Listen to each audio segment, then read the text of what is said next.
Preguntas sobre los nuevos cambios de inmigración, para ayuda con residencia permanente, ciudadanía, deportación, asilo o cualquier otro asunto inmigratorio. La Voz del Inmigrante con el abogado Henry Lim. Comenzando ahora. Hola amigos, ¿qué tal? Bienvenidos a La Voz del Inmigrante. Yo soy el abogado Henry Lim, abogado de inmigración aquí en la Florida Central con oficinas en Orlando y en Kissimmee. Nuestro número de teléfono es el 407-897-8870. Le repito, el número es el 407-897-8870. En el web nos encuentra en www.lim.law.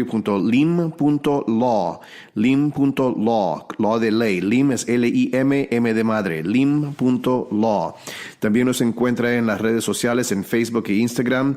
Y le quiero dar las gracias a todos los que nos han estado siguiendo en Facebook, porque así nos podemos mantener al tanto sobre qué es lo que está pasando en nuestra comunidad y así podemos comunicarnos con ustedes en parte por Facebook.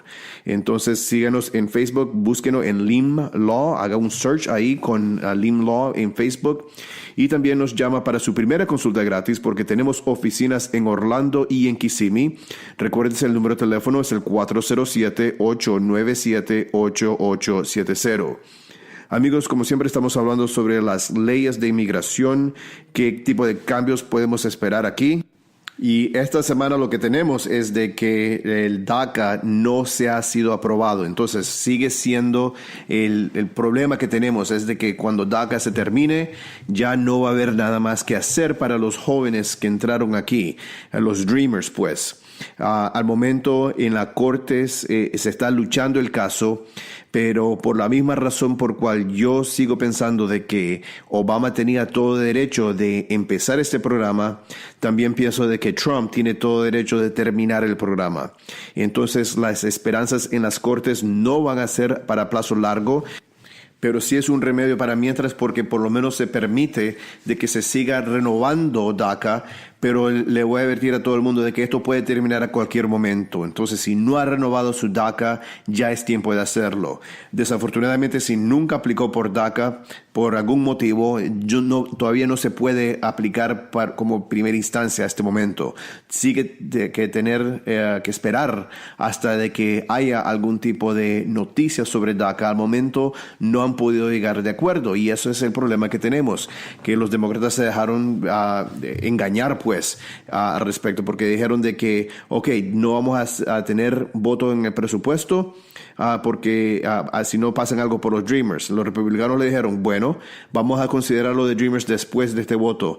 Los demócratas, como estúpidos, dijeron que sí, y cuando ya se consideró lo de Dreamers dijeron, no vamos a hacer nada ahora. Eso es lo que sigue pasando. Esto es un juego político, pero desafortunadamente hay 700,000 personas que entraron aquí como jóvenes sin culpa de que se encuentran impactados por este tipo de juegos políticos que está pasando en nuestra capital. Entonces, ese es un resumen breve.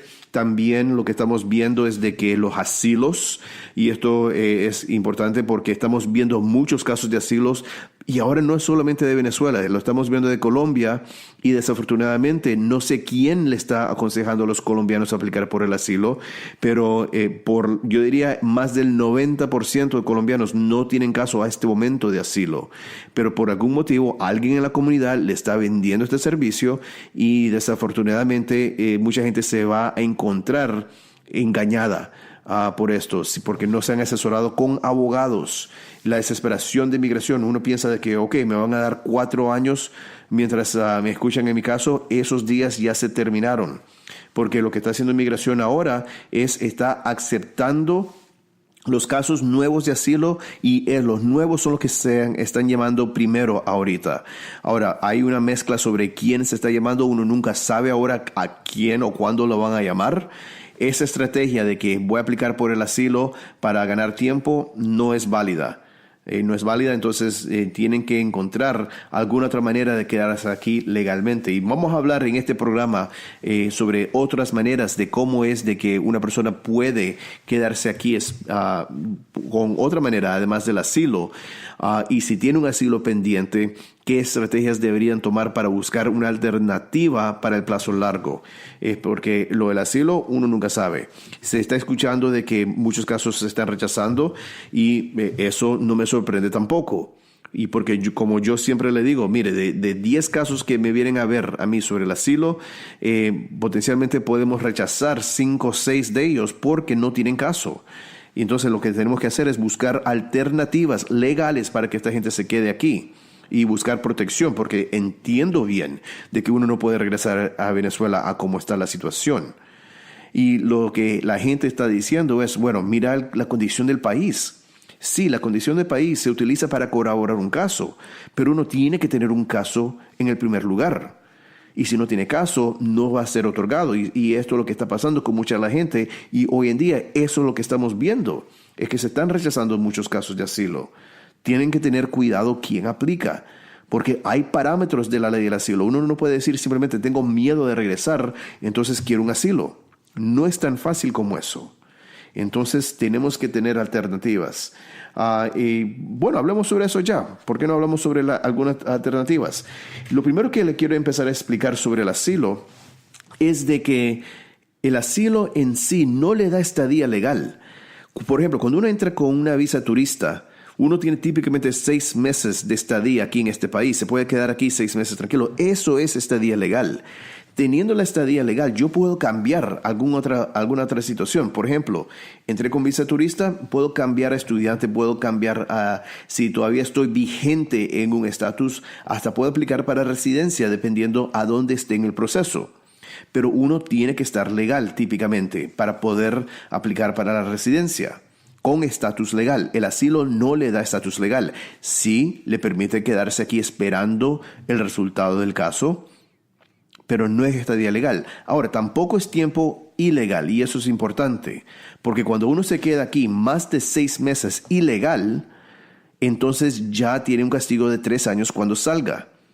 Y si uno se queda aquí más de 1 año ilegal, el castigo es 10 años cuando salga. Y entonces, si sabemos de que la persona no va a poder obtener la residencia aquí porque no tiene estatus legal, porque lo único que tiene un asilo, y que para lograr la residencia tiene que salir, entonces tenemos que evitar de que la persona haya estado aquí ilegal. El asilo sí lo protege de esa manera. Entonces, vamos a dar un ejemplo. Una persona entra aquí, tiene 6 meses de estadía, aplica por el asilo, pongámosles 2 meses después de que se le haya vencido la estadía. Durante el primer año, porque recuérdense, el asilo se tiene que aplicar antes del año. Bueno, uno aplica pues aquí a los 8 meses de haber llegado. Nunca pidió extensión y simplemente aplicó ya por el asilo. Bueno, tuvo 2 meses con estatus indocumentado, pero no más de 6. Ahora, esta persona, por ejemplo, si aplica por un certificado laboral, por una oferta de trabajo, busca la residencia, entonces va a tener que salir, pero no va a tener castigo y puede regresar. Esa es la diferencia. Esto es lo que tenemos que armar, y eso es lo que le ayudamos aquí, a armar su estrategia legal de alternativas al asilo, porque ahorita, como estamos viendo, el asilo no es nada seguro. Entonces, tenemos nada de seguro, pero por lo menos tenemos mejor oportunidades de otras maneras. Solo hay 3 situaciones donde la persona, ya estando afuera de estatus, que lo puede hacer aquí en los Estados Unidos sin tener que salir. Número 1 es si la persona tiene hijo ciudadano americano, ese hijo ya tiene 21 años o más, y ese hijo va a pedir a los padres. Ese es número 1. Y esto es asumiendo que la persona haya entrado legal. Número 2, si yo soy un menor de edad, menos de 21 años, y tengo un padre ciudadano americano, no tengo que salir para obtener la residencia. Eso lo puedo hacer aquí, siempre en tanto que haya entrado legal. Número 3, matrimonio con ciudadano americano. Entonces, con eso, siempre en tanto que haya entrado legal, no tengo que salir. Estas son las únicas personas que pueden hacerlo aquí, ya estando afuera de estatus. Por eso muchas veces las personas o no tienen hijos mayores de 21, tal vez son jóvenes, y los padres tampoco son ciudadanos americanos. La única alternativa que le queda es matrimonio. Por eso es de que se habla de matrimonio tanto. Pero no se casen por papeles, por favor, no se casen por papeles. Amigos, está sintonizado La Voz del Inmigrante. Yo soy el abogado Henry Lim, abogado de inmigración aquí en la Florida Central, con oficinas en Orlando y en Kissimmee. Ofrecemos la primera consulta gratis. Llámenos hoy al 407-897-8870. Le repito ese número, 407-897-8870. Nos sigue en las redes sociales, en Facebook, Instagram y también en nuestro website lim.law. Ahora, si se falla este programa o tiene que salir del carro porque tiene que ir a trabajar o quiere escuchar un programa anterior, recuérdense que en el website lim.law puede encontrar todos estos capítulos de este programa. También hay links para nuestro canal en YouTube donde todo está guardado, y si tiene un aparato de Apple está en el iTunes. Este programa lo tenemos ya grabado para su conveniencia, para que usted lo pueda escuchar cuando usted quiera. Obvio, preferimos que lo escuche en vivo, pero si no puede, hay maneras de sintonizar este programa en su propio tiempo. Recuérdese lim.law. Llámenos hoy para su primera consulta gratis en Orlando, en Kissimmee, 407-897-8870.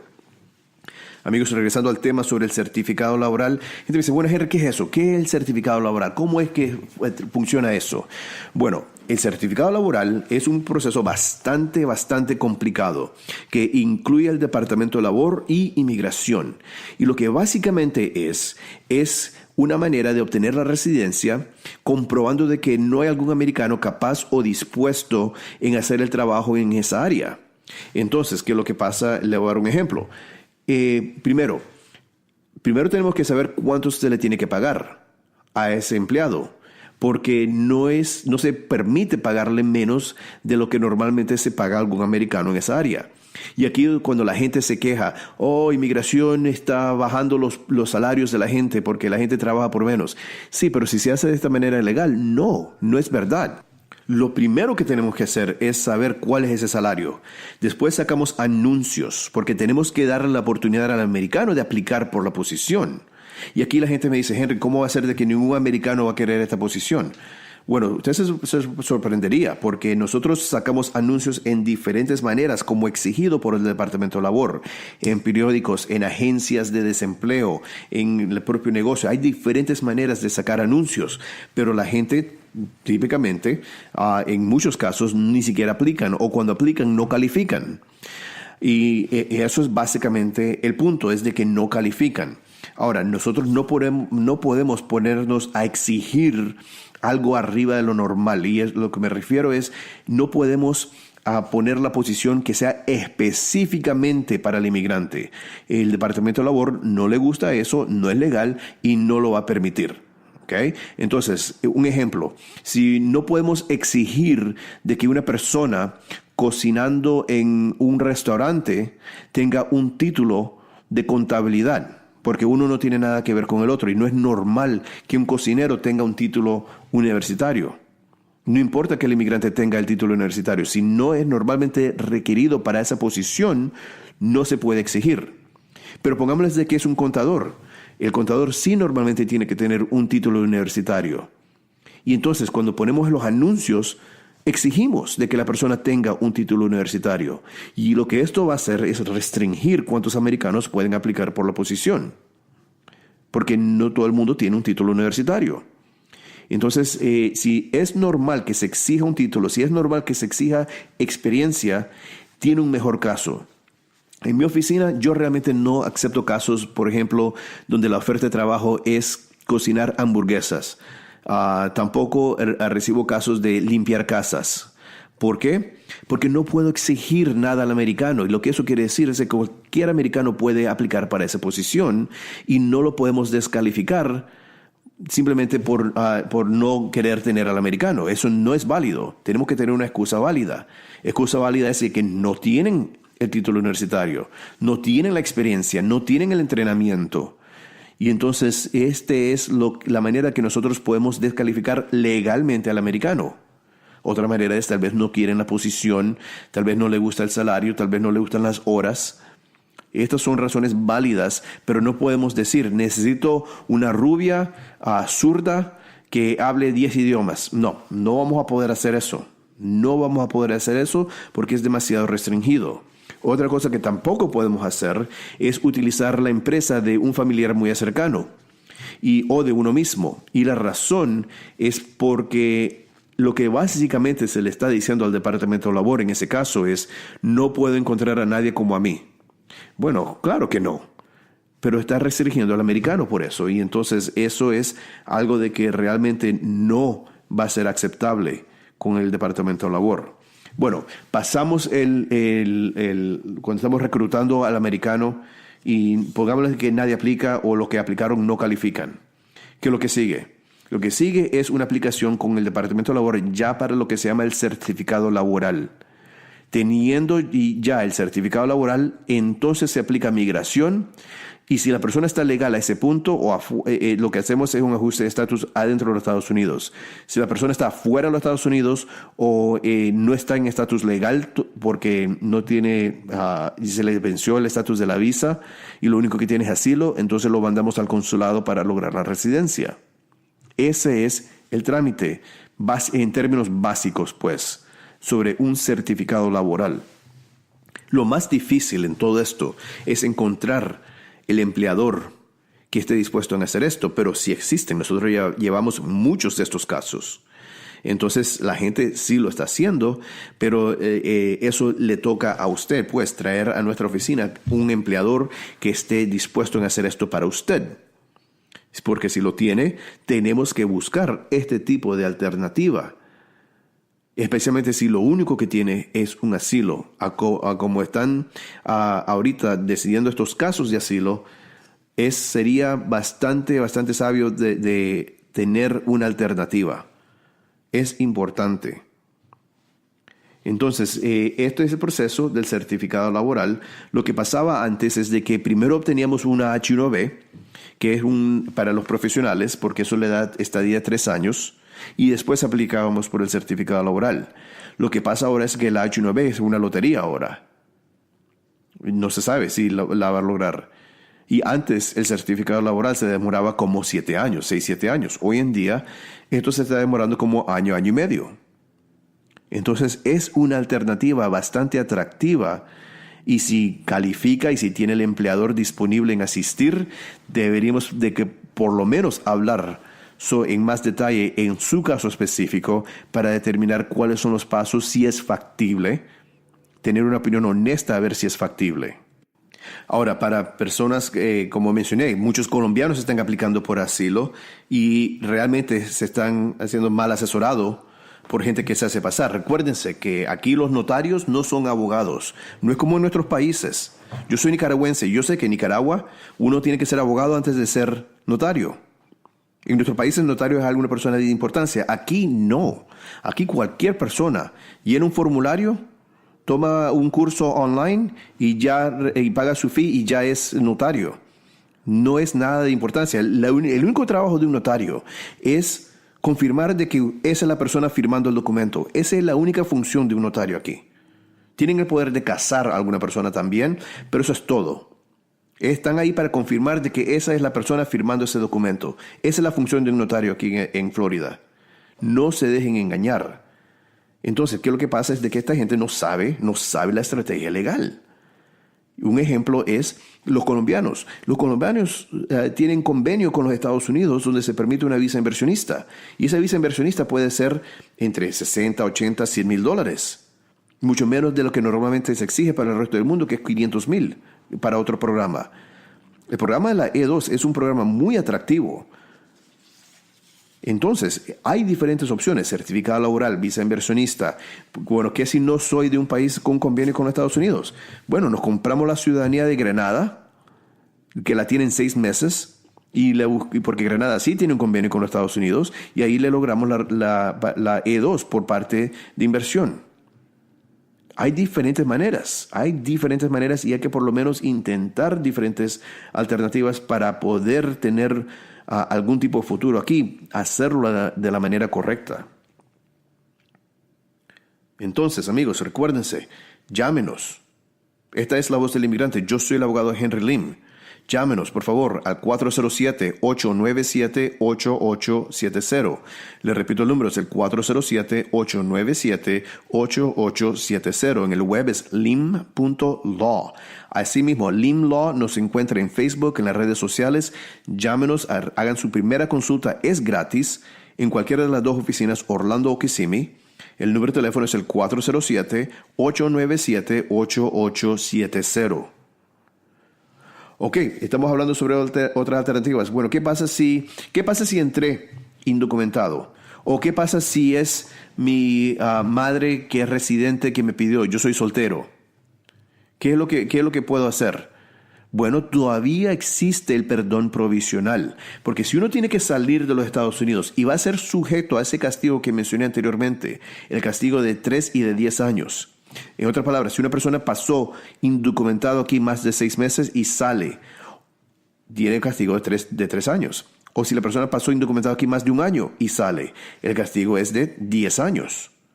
Y recuérdense de que si tiene que salir porque no cae en una de las 3 categorías, que sea esposo de ciudadano americano, hijo mayor de edad, que lo está pidiendo a uno, y el hijo siendo ciudadano americano, o que si yo soy un menor de edad, menos de 21 años, y tengo un padre pidiéndome, si no es una de esas 3 categorías, tengo que salir para obtener la residencia. Ahora, para poder, y si tengo que salir, y si voy a ser sujeto a algún castigo, busquemos un perdón. Y no deje el hecho de que tiene que salir, evitar de que aplique. Existen perdones, y el perdón que todavía existe, un perdón que otorgó Obama, y que todavía no se han deshecho de este programa, es el perdón provisional. Uno normalmente tenía que salir, recibir el no, para poder después aplicar para el perdón, y ese perdón se demoraba 6-9 meses. Lo que Obama cambió es de que ese perdón se puede hacer aquí antes de tener que salir. Para calificar para el perdón, uno tiene que tener o un padre o un esposo o esposa que sea residente o ciudadano americano. Solo teniendo el padre o la esposa califica para el perdón. No importa que tenga hijos. Lo que importa es si tiene padre o si tiene esposa que sea residente o ciudadano americano para poder calificar para el perdón, para que no tenga que pasar 10 años afuera y así no tiene que evitar aplicar para la residencia. Busque asesoría, busque la manera. Hay que buscar el sí. Ahorita tiene el no. Busquemos el sí. Pero vamos a ser inteligentes, ¿verdad? No vamos a simplemente aplicar por aplicar. Tenemos que analizar la estrategia legal. Y ya ve la importancia de ir a un abogado, no a un notario. Porque necesita alguien que conozca la ley. Gente se hace pasar porque saben llenar un formulario. La ley de inmigración no es asunto de llenar formulario, incluyendo el asilo. ¿Por qué? Porque toda pregunta tiene consecuencia legal. La historia de uno en un asilo tiene que cumplir con los parámetros de la ley del asilo. Y esos parámetros siempre están cambiando en cómo se están interpretando por las cortes y por inmigración. Notarios no saben hacer esto. Lo que el notario va a hacer es va a traducir todo. Va a decir, bueno, yo creo que así se debería contestar porque así la contestamos al cliente anterior. Cada caso es diferente y un cambio puede ser toda la diferencia en su caso. Hay que tener mucho cuidado cuando estemos hablando sobre estos trámites. Bueno, ¿qué es lo que se necesita para un perdón provisional? Además de ese familiar, que sea padre o que sea esposa, que sea residente o ciudadano americano, se tiene que comprobar un sufrimiento extremo hacia esa persona. No hacia uno mismo, pero hacia esa persona. Eso es lo que necesitamos comprobar. ¿Cómo se va a comprobar eso? Bueno, primero tenemos que determinar qué tipo de sufrimiento existe si el americano tiene que ir al país de uno. ¿Okay? ¿Qué tipo de sufrimiento tendría allá? Lo segundo es, ¿qué tipo de sufrimiento existe si no podemos tener al inmigrante aquí? Y tercero, ¿por qué es que se merece el perdón? Y ahora, dentro de eso nos ponemos a hablar sobre diferentes cosas. El sufrimiento económico, el sufrimiento de separación de la familia, pérdida de oportunidades económicas, pérdidas de oportunidades de escuela, condición de salud, sea mental, sea física. ¿Okay? Hay muchas cosas que se van a combinar aquí para poder comprobar un sufrimiento extremo. Esto no es asunto de llenar un formulario. Sí, es verdad, hay un formulario. Pero la manera de ganar estos casos es de que se tiene que entregar un paquete explicando bien cuál es el caso. Eso es lo que se necesita. Eso es ser abogado y también ejercer ley. No es simplemente llenar un formulario. Yo vi esta semana una pareja. Intentaron aplicar solos. ¿Ok? Entonces, cuando empezaron, le rechazaron todo. Entonces se pusieron a investigar, lo entregaron de nuevo y lo aceptaron.